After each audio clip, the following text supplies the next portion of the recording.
안녕하세요. 미래기술 신산업 카페 뉴스 읽어주는 바리스타 이은규입니다.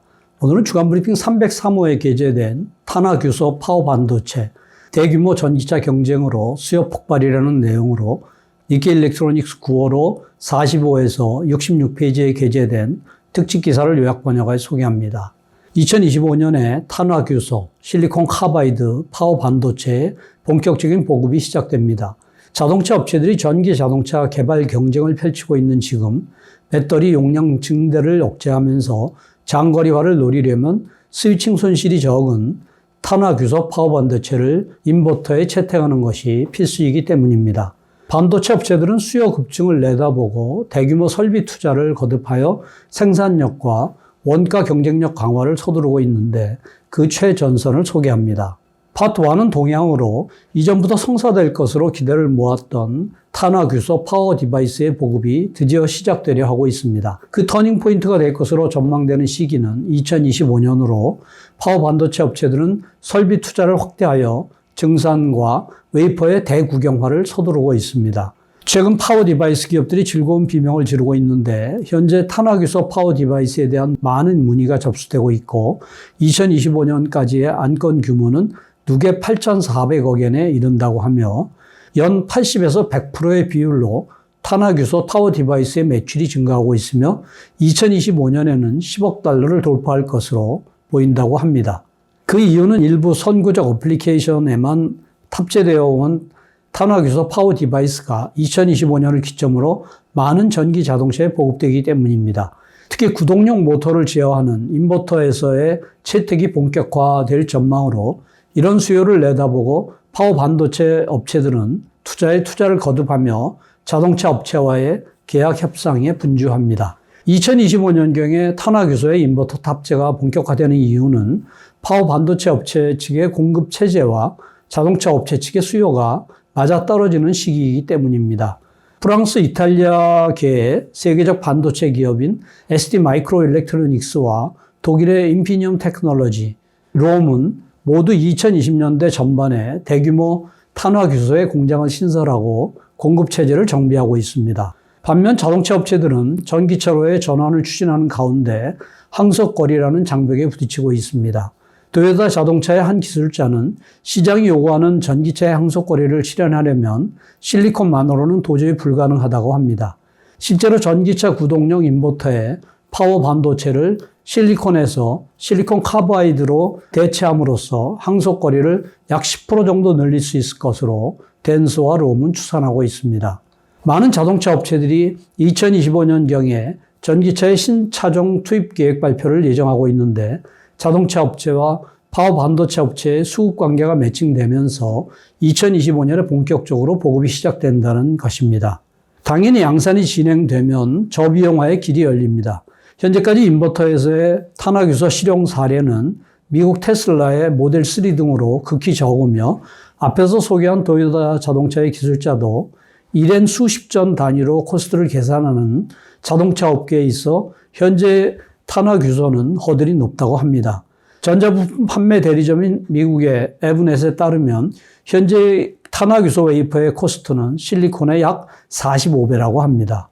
하지만 수요가 나오기 시작하면서 파워 반도체 업체들은 저비용화를 위한 기술 개발에 주력하고 있는데 그 대표적인 것이 웨이퍼의 대국영화입니다. 현재 탄화규소 웨이퍼의 최대 사이즈는 6인치이지만 8인치화의 기술 개발을 완료한 제조사도 등장하는 등 그 시장에 투입될 수 있을 것으로 보입니다. 참고로 실리콘 웨이퍼의 주류는 8인치와 12인치입니다. IC와 마찬가지로 웨이퍼 구경을 크게 하면 한 개의 웨이퍼로부터 추출할 수 있는 칩수가 많아져 제조 코스트 절감을 기대할 수 있으며 수율을 높일 수도 있습니다. 공급량이 많아지는 타이밍에 기업들이 8인치로 전환하여 비용 우위를 창출할 수 있습니다. 8인치 웨이퍼 생산의 첫 주자가 될 것으로 보이는 것은 현재 탄화규소 웨이퍼의 세계 시장 점유율 60%를 차지하는 미국의 울프스피드입니다. 울프스피드는 올 4월 8인치 탄화규소 웨이퍼 신공장을 뉴욕주 모크밸리에 개설했습니다. 이 회사의 팔모 CTO는 현재는 생산 인증 프로세스를 진행 중인 단계라며 올해 안에 본격적으로 양산을 시작하여 고객에게 공급할 예정이라고 합니다. 울프스피드 외에도 인피니엄 테크놀로지스와 ST 마이크로 일렉트로닉스, 롬 등도 실용화 시기를 명시하고 있습니다. 롬의 경우는 2022년 12월에 가동 예정인 후쿠오카현 직구고시에 있는 전공정의 신공장에서 제조 설비 일부를 8인치에 대응시켰는데 당분간은 해당 설비를 사용하여 6인치를 생산하지만 2024-5년경에 전환할 예정이라고 합니다. 대구경화뿐만 아니라 저비용화 기술도 개발되고 있습니다. 예를 들어 인피니온 테크놀로지는 기판 제조사로부터 조달한 탄화규소 불 하나로 내장의 웨이퍼를 제조하는 기술을 개발 중인데 불을 냉각시켜 레이저를 이용하여 내장으로 절단하는 기술입니다. 실현된다면 한 장당 재료비가 4분의 1로 낮아지는데 현재는 한 개의 불로 웨이퍼 2개를 제조할 수 있다는 것을 시작을 통해 확인했습니다. 2025년 시점에 팩콘 경쟁에 뛰어들기 위해 각 기업들은 현재 쫓고 쫓기는 단계라고 합니다. 이러한 가운데 2025년 구미와 일본 업체들을 위협하는 존재가 될 것으로 보이는 곳이 중국입니다. 중국은 국책으로 탄화규소 파워 디바이스 개발에 주력한 결과 지역별 탄화규소 특허 등록 건수에서 2018년에 일본을 제치고 세계 1위가 되었습니다. 정부로부터의 지원을 배경으로 웨이퍼에서 디바이스, 모듈 등 각 세그멘트의 지적 재산을 손에 넣어 중국 내에서 탄화규소의 완전한 서플라이 체인을 구축하려 하고 있습니다.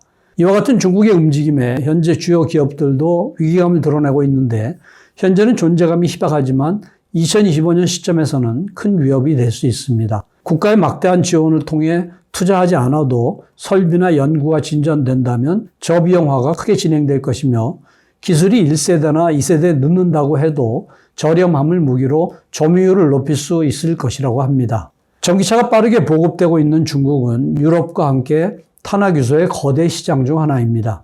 파워 반도체의 신상품이 매출로 연결되는 것은 차량용 인버터의 경우 보통 35년 걸리지만 중국에서는 12년 걸린다고 합니다. 신기술에 탐욕스럽고 속도감이 빠른 중국 시장의 패권을 장악할 수 있는지도 점유율 확대의 중요한 쟁점입니다. 그리고 2025년을 넘어 2030년대에 접어들면 이번에는 소재의 세대 교체로 새로운 경쟁이 발생할 수 있습니다. 예를 들어 세로용 질화갈륨 디바이스입니다. 탄화규소 수준의 내압과 저손실이 실현된다면 질화갈륨은 탄화규소의 강력한 라이벌이 될 가능성이 있습니다. 파트 2는 글로벌 동향으로 2025년의 패권 경쟁은 거의 5개사로 좁혀집니다.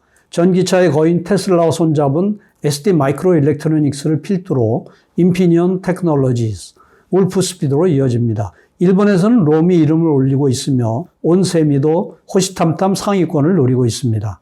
세계 시장 점유율 40%로 탄화규소 파워 디바이스 시장에서 타사를 압도하고 있는 곳이 ST 마이크로 일렉트로닉스입니다. 그 약진의 계기는 2017년에 출하를 개시한 테슬라의 전기차 모델 3의 구동 모터형 인버터에 ST 마이크로 일렉트로닉스의 탄화규소 파워 디바이스가 탑재된 것입니다.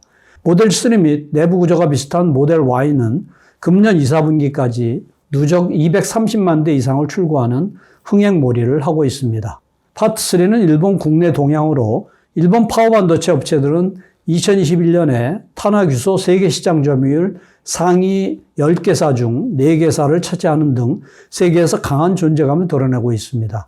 하지만 일본 제조사의 투자 성향을 살펴보면 구미의 기업과 같이 회사 차원에서 시장 점유율 확보에 적극적인 것은 아닙니다. 탄화규소 투자에 적극적이지 않은 기업도 있어 2025년 시점에 시장 점유율은 크게 달라질 수 있을 것으로 보입니다. 일본의 제조사들은 탄화규소의 연구 개발에도 주력하고 있으며 2021년 이후에 탄화규소 관련 누계 투코스는 세계 최정상을 자랑합니다. 일본 국내의 주요한 탄화규소 파워 디바이스 제조사로는 이미 소개한 롬과 덴소, 미쓰비시 전기, 후지 전기, 도시바 디바이스 앤 스토리지 등이 있습니다. 이상으로 요약 소개를 마치며 보다 상세한 내용은 센터 홈페이지 hjtic.sne.ac.kr의 미래기술 신산업 코너를 참고해 주시기 바랍니다.